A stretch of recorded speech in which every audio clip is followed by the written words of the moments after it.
Hello friends, आप सभी का स्वागत है आपके अपने यूट्यूब चैनल पढ़ाई की पोथी में। साथियों, उम्मीद करती हूँ कि आप सभी स्वस्थ होंगे, मस्त होंगे, बेहतर होंगे और निरंतर अपनी तैयारी के माध्यम से सफलता का मार्ग प्रशस्त कर रहे होंगे। तो चलिए, UP TET, super TET, KVS, PRT इत्यादि सभी टीचिंग एग्जाम के लिए पर्यावरण अध्ययन की सीरीज को आगे कंटिन्यू करते हैं। तो आज के सेशन को स्टार्ट करने से पहले अगर आप चैनल पर नए हैं तो फटाफट से इसे सब्सक्राइब कर लें और बेल आइकन को प्रेस कर लें ताकि आगे आने वाली वीडियो की सभी नोटिफिकेशन आप तक पहुंच सकें। तो फटाफट से चैनल को सब्सक्राइब कर लीजिए और चलते हैं आज की सीरीज पर।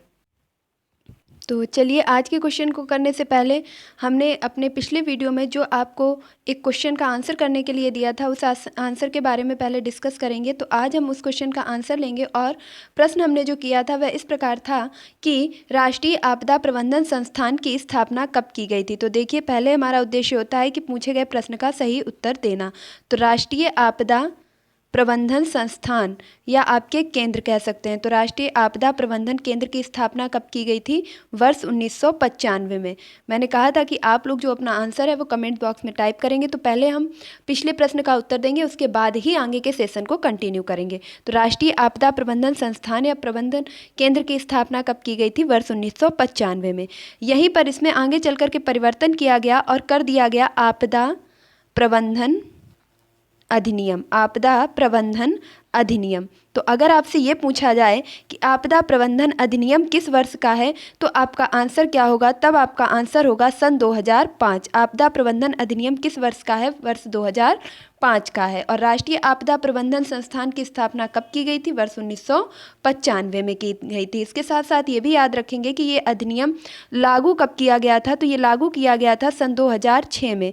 जनवरी सन 2006 में आपदा प्रबंधन अधिनियम लागू किया गया था। बना कब था? 2005 में बना था।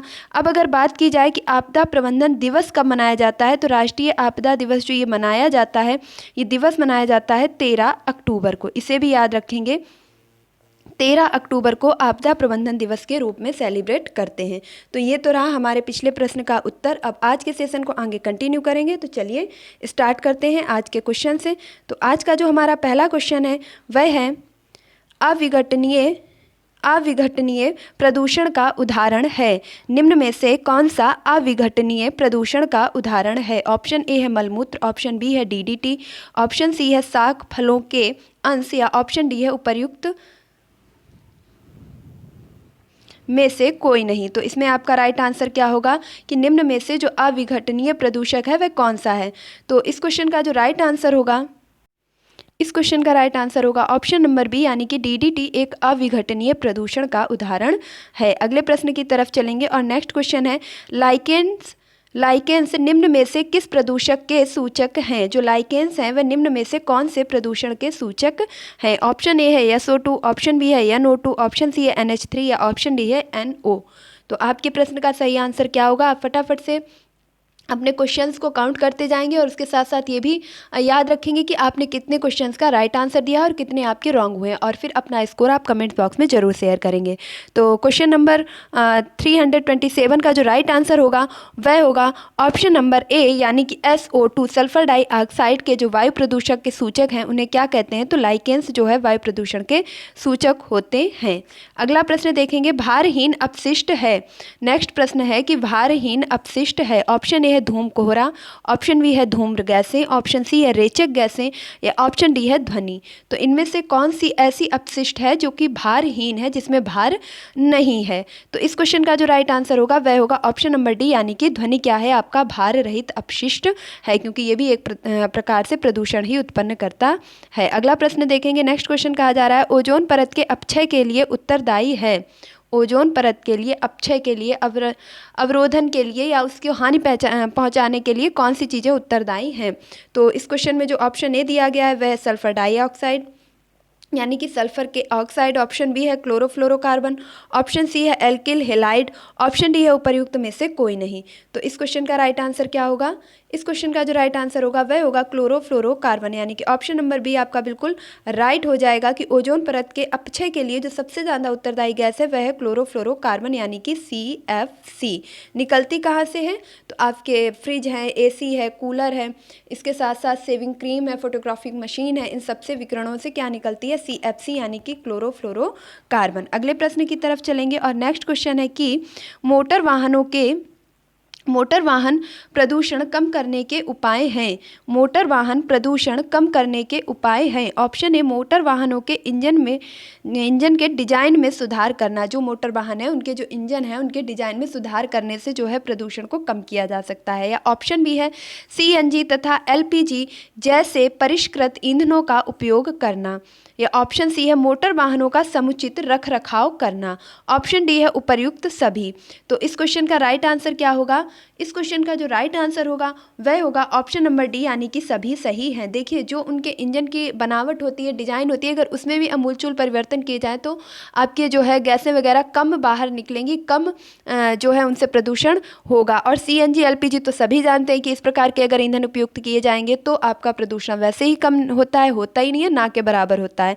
और मोटर वाहनों को अगर समुचितवार रख रखाव से मतलब ये नहीं कि उसे झाड़ना पोंछना है। रख रखाव का मतलब है कि टाइम पे सर्विस करवाना, उसका पैन यानी कि उसकी जो शीशे में प्रदूषण उसका जो आप डीजल पेट्रोल डलवा रहे हैं उसमें कितना ज़्यादा शीशा है, उसमें कितना ज़्यादा लेड का परसेंटेज है, इन सब चीज़ों की जो है देख रेख करना। तो इस प्रकार से अगर आप अपने वाहनों का देख रेख करते हैं, उसकी प्रदूषण कार्ड बनवाना, इसके साथ साथ उसका सर्विस करवाना, ऑयलिंग करवाना, ये सारी चीज़ें अगर आप परमानेंट करवा रहे हैं रेगुलर, तो उससे भी क्या होगा कि बहुत ही ज़्यादा प्रदूषण कम कर सकते हैं। तो अगले प्रश्न की तरफ चलेंगे। नेक्स्ट क्वेश्चन है कि नदियों में तापीय प्रदूषण को रोका जा सकता है। जो नदियों में तापीय प्रदूषण हो रहा है उसे किस प्रकार से रोका जा सकता है? तो इस क्वेश्चन में जो ऑप्शन नंबर ए दिया गया है वह नदियों के मार्ग को परिवर्तित करके। ऑप्शन बी है नदियों के किनारे वृक्ष लगाकर। ऑप्शन सी है नाभिकीय विस्फोट पर रोक लगाकर। ऑप्शन डी है ताप विद्युत ग्रहों से निकले गर्म जल को नदियों में डालने से रोककर। तो सबसे ज़्यादा जो नदियों में तापीय प्रदूषण हो रहा है तो उसको रोकने के लिए हम इनमें से दिए गए उपाय में से कौन सा उपाय सबसे ज़्यादा आपका उपयुक्त होगा? तो इस क्वेश्चन का जो राइट आंसर होगा वह होगा ऑप्शन नंबर डी यानी कि ताप विद्युत। क्या हो जाएगा इस क्वेश्चन का राइट आंसर? इस क्वेश्चन का राइट आंसर होगा ताप विद्युत ग्रहों से निकलने वाली गर्म जल को नदियों में डालने से रोक कर हम तापीय प्रदूषण को रोक सकते हैं। देखिए वृक्ष लगाकर हम वहाँ के प्रदूषण को कम कर सकते हैं, लेकिन तापीय प्रदूषण एक आपका गर्म जल है जो कि वृक्ष लगा करके गर्म जल ठंडा नहीं हो जाएगा। अगला क्वेश्चन देखेंगे। देखिए जहाँ आपको कन्फ्यूजन होता है उस चीज़ को तर्क के द्वारा जरूर सिद्ध कीजिए, वरना आप इसी प्रकार परीक्षा हॉल में भी कन्फ्यूज हो जाएंगे। तो अगला प्रश्न है कि नेक्स्ट प्रश्न है अम्लीय जल द्वारा इमारतों के क्षरण को कहते हैं। अम्लीय जल द्वारा जो इमारतों का क्षरण हो रहा है उसको क्या कहते हैं? ऑप्शन ए है अपरदन, ऑप्शन बी है अपक्षय, ऑप्शन सी है अनाच्छादन, ऑप्शन डी है स्टोन कैंसर। अगर आप लगातार सेशन को ले रहे हैं तो इसके बारे में हम पहले की वीडियो में भी चर्चा कर चुके हैं, तो आई होप इसका आंसर आप बहुत ही आसानी से दे पाएंगे। इमारतों में जो SO2 यानी कि सल्फर डाइऑक्साइड के कारण जो वर्षा हो रही है, जिसका जो सबसे बड़ा उदाहरण है वह है आपका आगरा का ताजमहल। आगरा का ताजमहल सल्फर डाइऑक्साइड के प्रभाव के कारण ही क्या हो रहा है, वहाँ के सफ़ेद पत्थर पीले पड़ रहे हैं, इसके साथ साथ उनमें दरार भी आ रही है। तो उसे हम किस नाम से जानते हैं? स्टोन कैंसर, पत्थर का कैंसर। चलते हैं अगले प्रश्न की तरफ और नेक्स्ट क्वेश्चन है प्रदूषण को नियंत्रित करने का उपाय है। प्रदूषण को नियंत्रित करने का उपाय है। ऑप्शन ए सीवेज उपचार के द्वारा, ऑप्शन बी है विद्युत चालित वाहनों के द्वारा, ऑप्शन सी है ध्वनि अवरोधक यंत्रों के द्वारा, या ऑप्शन डी है उपरोक्त सभी। तो इस क्वेश्चन का जो राइट आंसर होगा वह होगा ऑप्शन नंबर डी यानी कि उपरोक्त सभी सही है। सीवेज के जो कचरा है उसका सही तरीके से निस्तारण किया जाए, उपचार किया जाए, इसके द्वारा भी प्रदूषण को कम किया जा सकता है। विद्युत चालित वाहनों के द्वारा यानी कि आपके पेट्रोल डीजल का उपयोग ना करके विद्युत के द्वारा अगर वाहनों को जो है चलाया जाए तो भी आपका प्रदूषण नहीं होगा। और ऑप्शन सी की बात की जाए ध्वनि अवरोधक यंत्रों के द्वारा, यानी कि जो ध्वनि प्रदूषण हो रहा है उसको रोकने के लिए अगर हम कुछ यंत्रों का प्रयोग करते हैं तो उससे भी ध्वनि प्रदूषण कम हो सकता है। तो ये सभी चीज़ें आपकी कैसी हो जाएंगी? राइट हो जाएंगी। तो इसलिए ऑप्शन नंबर डी आपका बिल्कुल सही हो जाएगा। अगले प्रश्न की तरफ चलेंगे। नेक्स्ट क्वेश्चन है महानगरों में श्वास संबंधी रोगों की अधिकता का कारण है। जो दिल्ली है, कोलकाता है, मुंबई है, ऐसे बड़े बड़े महानगरों में लोगों को श्वास से संबंधित बीमारियां अधिकतर देखने को मिलती हैं। तो उसका मुख्य कारण क्या है? ऑप्शन ए है ध्वनि प्रदूषण, ऑप्शन बी है वायु प्रदूषण, ऑप्शन सी है मृदा प्रदूषण, या ऑप्शन डी है जल प्रदूषण। तो आपके हिसाब से इस क्वेश्चन का राइट आंसर क्या होगा? तो इस क्वेश्चन का जो राइट आंसर है वो बता देती हूँ कि इस क्वेश्चन का राइट आंसर होगा ऑप्शन नंबर बी, यानी कि वायु प्रदूषण के द्वारा जो है लोगों में श्वास संबंधी रोग अधिकतर देखने को मिलते हैं। अगले प्रश्न की तरफ चलेंगे। जल प्रदूषण को प्रदूषित करने वाला धातु युग्म है, जल प्रदूषण को प्रदूषित करने वाला धातु युग्म है, कौन सा है? ऑप्शन ए पीतल और निकिल जल को प्रदूषित करते हैं, ऑप्शन बी है सोना और चांदी, ऑप्शन सी है पारा और सीसा, और ऑप्शन डी है तांबा और टिन। तो जल को प्रदूषित करने वाला इनमें से कौन सा ऐसा धातु युग्म है जो जल को प्रदूषित करता है? तो इस क्वेश्चन का जो राइट आंसर होगा वह होगा ऑप्शन नंबर सी, यानी कि पारा और सीसा। देखिए पानी में पारे की अधिक जो है मात्रा हो जाएगी, वो भी जो है जल को प्रदूषित करेगी, और उससे कौन सा रोग हो जाएगा? उससे रोग हो जाएगा मिनी माता। कौन सा रोग होगा? मिनी माता नामक रोग जल में पारे की अधिकता से हो जाता है। तो पारा और सीसा ये दोनों ही आपके कैसे हो जाएंगे? जल को प्रदूषित करने वाले तत्व हो जाएंगे। बाकी पीतल, देखिए अगर आप निकिल के बारे में नहीं भी जानते तो आप पीतल को अगर जानते हैं तो आपने देखा होगा कि पुराने समय में भी पीतल के बर्तनों में ही पानी रखा जाता था, तो ये तो बिल्कुल भी नहीं हो सकता, जल को प्रदूषित नहीं करेगा। तांबे में भी जो है, तांबे के बर्तन में अब भी कहा जाता है कि रात भर किसी बर्तन में तांबे के पानी भरकर रखिए और सुबह उसे खाली पेट पीजिए, तो बहुत ही ज़्यादा लाभकारी होता है, तो ये भी नहीं होगा। सोने और चांदी की बात की जाए तो पहले के समय में सोने और चांदी के बर्तनों में ही खाना और पीना किया जाता था, क्योंकि इससे जो है आवश्यक धातु हमारे शरीर में पहुंचती है जो हमारे तेज को भी बढ़ाती है, इसके साथ साथ हमारी बुद्धि का भी विकास करती है। तो आप अगर थोड़ा सा भी ध्यान देंगे तो आंसर एलिमिनेट करने में ज़्यादा दिक्कत नहीं होगी। अगले प्रश्न की तरफ चलेंगे। नेक्स्ट क्वेश्चन है कि निम्न में से भूमि प्रदूषण का कारण नहीं है। तो भूमि से यहाँ अर्थ लगाएंगे मृदा, क्या हो जाएगा? मृदा। तो निम्न में से मृदा या भूमि प्रदूषण का कारण नहीं है, नहीं है पूछा गया। ऑप्शन ए खनन करना, ऑप्शन बी है औद्योगिक अपशिष्ट, ऑप्शन सी है पॉलीथीन, ऑप्शन डी है वृक्षारोपण। तो बहुत ही सिंपल क्वेश्चन है। इस क्वेश्चन का राइट आंसर क्या हो जाएगा? इस क्वेश्चन का राइट आंसर होगा ऑप्शन नंबर डी, यानी कि वृक्षारोपण। देखिए खनन करेंगे तो मृदा अपरदन होगा, उसकी परतों को जो है हानि पहुंचेगी। औद्योगिक अपशिष्ट ये भी हानि पहुंचाएगा। पॉलीथीन जिस जगह पहुंच जाती है उस जगह को बंजर ही कर देती है। तो ऑप्शन नंबर डी आपका बिल्कुल राइट हो जाएगा। अगले प्रश्न की तरफ चलेंगे। नेक्स्ट क्वेश्चन है कि कार्बन उत्सर्जन के आधार पर किसी उद्योग या कंपनी पर लगाया जाने वाला टैक्स या कर क्या कहलाता है? कर का अर्थ है टैक्स। अगर किसी भी कंपनी में कार्बन का उत्सर्जन हो रहा है तो वहाँ पर एक टैक्स देना पड़ता है, तो उस टैक्स को कहते क्या है? Option A carbon tax, option B है इको टैक्स, ऑप्शन सी है कार्बन फुटप्रिंट, या ऑप्शन डी है इको मार्क। तो फटाफट से अपने क्वेश्चन का राइट आंसर करेंगे। इस क्वेश्चन का जो राइट आंसर होगा वह होगा ऑप्शन नंबर, यानी कि कार्बन टैक्स के नाम से जो है एक कर लिया जाता है जो कंपनियां कार्बन का अधिक उत्सर्जन करती हैं। चलते हैं अगले प्रश्न की तरफ, और अगला प्रश्न है प्रदूषित जल के सेवन से होने वाला रोग है। प्रदूषित जल के सेवन से इनमें से कौन सा रोग होता है? ऑप्शन ए है पेचिस, ऑप्शन बी है पीलिया, ऑप्शन सी है टाइफाइड, ऑप्शन डी है उपर्युक्त सभी। तो प्रदूषित जल के सेवन से इनमें से सभी बीमारियां देखने को मिलती हैं। अगले प्रश्न की तरफ चलेंगे, और अगला प्रश्न है कि जलवायु परिवर्तन का सर्व प्रमुख कारण क्या है? जलवायु परिवर्तन का जो सबसे प्रमुख कारण है वह क्या है? तेजी से बढ़ती जनसंख्या, तेजी से बढ़ते उद्योग, वनों का विनाश, या उपर्युक्त सभी। तो इस क्वेश्चन का भी राइट आंसर क्या होगा? उपर्युक्त सभी चीज़ें हैं जो जलवायु परिवर्तन के लिए जिम्मेदार हैं। अगला प्रश्न देखेंगे। जलवायु परिवर्तन का द्योतक है, मतलब उसका कह सकते हैं सिंबल है, उसका प्रतीक है। तो जलवायु परिवर्तन का जो पर्याय देखने को मिल रहा है वह क्या है? ऑप्शन ए समुद्र तल में वृद्धि, ग्लेशियरों का पिघलना, तापमान में वृद्धि। तो जलवायु परिवर्तन के ये सभी क्या हैं? सिंबल है, चिन्ह है, इन सभी के कारण जलवायु परिवर्तन देखने को मिल रहा है। तो ऑप्शन नंबर डी आपका बिल्कुल राइट हो जाएगा। नेक्स्ट क्वेश्चन की तरफ चलेंगे। अगला प्रश्न है नियागिरी आंदोलन चलाया गया। नियागिरी आंदोलन कहाँ पर चलाया गया था? किस राज्य से संबंधित था? तो ऑप्शन ए है आपका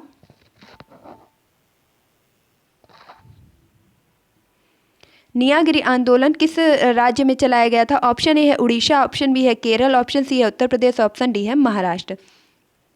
इस क्वेश्चन का जो राइट आंसर होगा वह होगा उड़ीसा से संबंधित है आपका नियागिरी आंदोलन। तो ऑप्शन नंबर ए आपका बिल्कुल राइट हो जाएगा। अगले प्रश्न की तरफ चलेंगे, और नेक्स्ट क्वेश्चन है सल्फर डाइऑक्साइड तथा कार्बन मोनोऑक्साइड कारक हैं। SO2 और CO2, यानी कि सल्फर डाइऑक्साइड और कार्बन मोनोऑक्साइड CO। तो कार्बन मोनोऑक्साइड हो जाएगा CO। तो सल्फर डाइऑक्साइड और कार्बन डाइऑक्साइड किसका कारक है? ऑप्शन ए है जल प्रदूषण का, ऑप्शन बी है वायु प्रदूषण का, ऑप्शन सी है भूमि प्रदूषण का, ऑप्शन डी है शोर प्रदूषण। शोर से यहाँ क्या अर्थ होगा? ध्वनि प्रदूषण का। तो इसका राइट आंसर क्या होगा? इस क्वेश्चन का जो राइट आंसर होगा वह होगा ऑप्शन नंबर बी, यानी कि वायु प्रदूषण का। SO2 और CO आपके किसके सूचक हैं? तो वायु प्रदूषण के। नेक्स्ट क्वेश्चन की तरफ चलेंगे और अगला प्रश्न है शोर प्रदूषण का दुष्प्रभाव है, यानी कि ध्वनि प्रदूषण का जो दुष्प्रभाव है वह क्या देखने को मिलता है? ऑप्शन ए है श्रवण स्तर पर प्रभाव पड़ता है, यानी कि सुनने की क्षमता पर प्रभाव पड़ता है, ऑप्शन बी है मनोवैज्ञानिक प्रभाव पड़ता है, ऑप्शन सी है शारीरिक प्रभाव पड़ता है, ऑप्शन डी है उपर्युक्त सभी।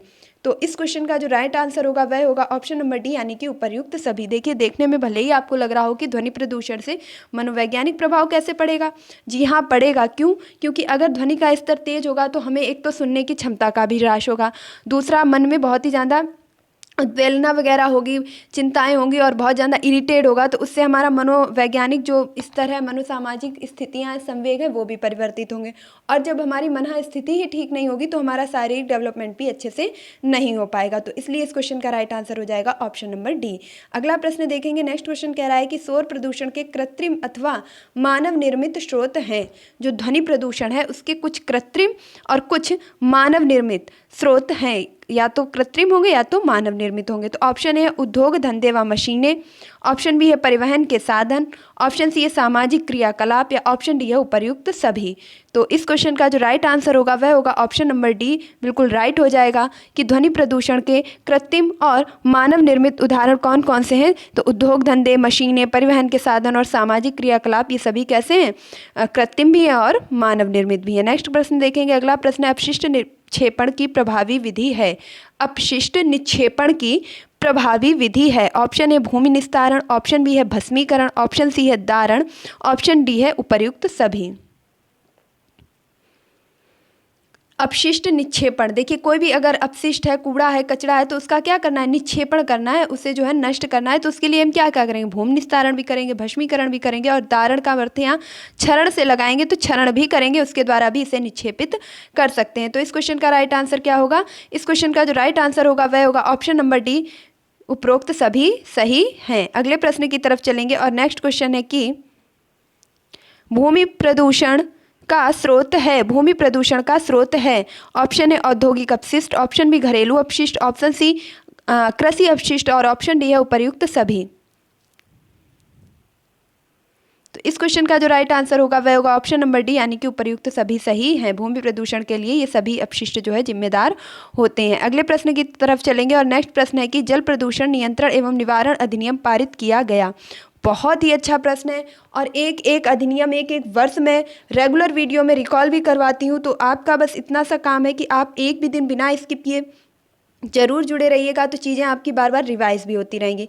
ऑप्शन है 1970, ऑप्शन बी है 1978, ऑप्शन सी है 1979, ऑप्शन डी है 1980। तो जल प्रदूषण नियंत्रण एवं निवारण अधिनियम किस वर्ष पारित किया गया था? तो इस क्वेश्चन का जो राइट आंसर होगा वह इस किसी भी ऑप्शन में आपके नहीं दिया गया है, क्योंकि जो राइट आंसर होगा वह होगा वर्ष 1974। वर्ष 1974 में जल प्रदूषण निवारण एवं निस्तारण नियंत्रण अधिनियम लाया गया था, और 1974 में ही आपके पर्यावरण प्रदूषण निवारण अधिनियम भी लाया गया था। पर्यावरण प्रदूषण निवारण और नियंत्रण अधिनियम भी कब लाया गया था? वर्ष 1974 में ही लाया गया था। तो यहाँ पर एक भी ऑप्शन आपके राइट नहीं थे, तो आपका राइट आंसर क्या होगा? वर्ष 1974 में जल प्रदूषण निवारण नियंत्रण अधिनियम और पर्यावरण प्रदूषण निवारण अधिनियम दोनों ही कब लाए गए थे? वर्ष 1974 में। अब अगर 1974 की बात समझ में आ गई है तो जितने भी अन्य हैं उन सभी को भी रिकॉल कर लेंगे। तो अब अगर मैं आपसे बात करूं कि वायु प्रदूषण वाला कब आया था, उसके बाद आपके वायु प्रदूषण हो गया, जल प्रदूषण हो गया, वन संरक्षण अधिनियम कब लाया गया था? वन संरक्षण अधिनियम कब लाया गया था? और उसी के साथ साथ आप ये भी बता देंगे कि वन्य जीव संरक्षण अधिनियम कब लाया गया था? वन्य जीव संरक्षण अधिनियम कब लाया गया था? और उसके साथ साथ पर्यावरण संरक्षण अधिनियम कब लाया गया था? पर्यावरण संरक्षण अधिनियम कब लाया गया था? तो इन सभी की अगर बात की जाए, क्योंकि ये एक एक चीज़ मैं आपको पहले के वीडियो में डिस्कस करवा चुकी हूँ, तो आई होप कि अगर आप रेगुलर जुड़े हुए हैं तो इन सभी को आसानी से कर पाएंगे। तो वायु वाला आया था 1981 में। वायु प्रदूषण निवारण नियंत्रण अधिनियम कब आया था? 1981 में। वन संरक्षण निवारण अधिनियम 1980 में। वन संरक्षण निवारण नियंत्रण अधिनियम 1980 में, वन्य जीव संरक्षण अधिनियम 1972 में, वन्य जीव संरक्षण अधिनियम 1972 में, और पर्यावरण संरक्षण अधिनियम 1986 में, पर्यावरण संरक्षण अधिनियम 1986 में, और जल वाला और इसके साथ साथ पर्यावरण प्रदूषण अधिनियम, ये दोनों ही कब आए थे? जल वाला और पर्यावरण प्रदूषण वाला अधिनियम ये दोनों ही कब आए थे? 1974 में। तो आई होप कि आप इन सारे ही सन को अच्छे से रिकॉल कर चुके होंगे, और अगर आपको अभी भी याद नहीं हुए तो आप इन्हें कमेंट बॉक्स में टाइप कीजिए, क्योंकि लिखने से आप चीज़ों को ज़्यादा समय तक याद रख सकते हैं। अगले प्रश्न की तरफ चलेंगे, और नेक्स्ट क्वेश्चन है आज का सेकंड लास्ट क्वेश्चन कि कितने डेसिबल से अधिक ध्वनि का श्रवण शक्ति पर विपरीत प्रभाव होने लगता है। मीन्स कितनी जो ध्वनि है जितने डेसिबल से अधिक नहीं होनी चाहिए, नहीं तो हमारे कानों पर क्या है? गलत प्रभाव पड़ने लगेगा, सुनने की क्षमता का ह्रास होने लगेगा। ऑप्शन ए है 80 डेसिबल, ऑप्शन बी है 50 डेसिबल, और ऑप्शन सी है 110 डेसिबल, ऑप्शन डी है 150 डेसिबल। तो पहले तो याद रखेंगे कि ध्वनि प्रदूषण को मापने की इकाई क्या है? डेसिबल। कभी कभी यही पूछ लिया जाता है। तो इस क्वेश्चन का जो राइट आंसर होगा वह होगा ऑप्शन नंबर ए, यानी कि 80 डेसिबल से जो है हमारे कानों पर सुनने की क्षमता का विपरीत प्रभाव पड़ने लगता है। अगर अगला प्रश्न देखेंगे, शोर प्रदूषण को नियंत्रित करने का उपाय है, यानी कि ध्वनि जो प्रदूषण है उसको नियंत्रित करने का उपाय क्या है? मशीनों का उचित रखरखाव, उद्योगों को आबादी से दूर स्थापित करना, सघन वृक्षारोपण किया जाए, उपर्युक्त सभी। तो इस क्वेश्चन का राइट आंसर क्या होगा? उपर्युक्त सभी सही है। अगले प्रश्न की तरफ चलेंगे, और नेक्स्ट क्वेश्चन है डेसिबल मात्रक है, डेसिबल मात्रक है। ऑप्शन है ध्वनि को मापने का, गहराई को मापने का, तापमान को मापने का, या वायुदाब को मापने का। तो अभी अभी आपको बताया था कि डेसिबल किसका मात्रक है? डेसिबल मात्रक है ध्वनि को मापने का। ऑप्शन ए आपका बिल्कुल राइट हो जाएगा। तो ये थे आज के हमारे 25 क्वेश्चन, और वीडियो को छोड़ने से पहले आज का होमवर्क क्वेश्चन आप जरूर लेकर के जाइएगा, जिसका आंसर आप कमेंट बॉक्स में टाइप करेंगे, और आप मुझे बताएंगे कि ओजोन दिवस कब मनाया जाता है।